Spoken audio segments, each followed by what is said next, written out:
जैसा कि आप देख सकते हैं हमने पूरा स्ट्रक्चर का काम कंप्लीट कर लिया है। हमारी ये साइड लखनऊ के अंदर गोमती नगर में चल रही है, जिसकी लंबाई हमने इसमें 150 फीट और चौड़ाई इसकी 50 फुट ली है और हाइट हमने इसमें क्लियर हाइट जो है हमारी 25 फुट है। सेंटर हाइट हमारी इसमें 30 फुट है। इसी तरह के शेड बनाने के लिए आप हमसे संपर्क भी कर सकते हैं। ये हमने पूरा स्ट्रक्चर का काम कंप्लीट करके पेंटिंग के साथ कंप्लीट कर दिया है।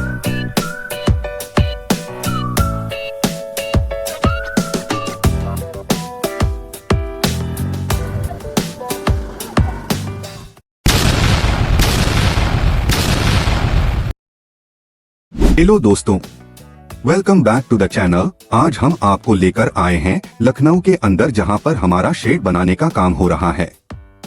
आज हम आपको दिखाएंगे कि किस तरीके से हमने शेड बनाया है। तो दोस्तों वीडियो को पूरी देखिए, बहुत ही मजा आने वाला है और बने रहिए हमारे साथ लास्ट तक। तो चलिए शुरू करते हैं।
इसी तरह के शेड बनवाने के लिए आप हमसे संपर्क कर सकते हैं। हमारा नंबर डिस्प्ले पे शो हो रहा है।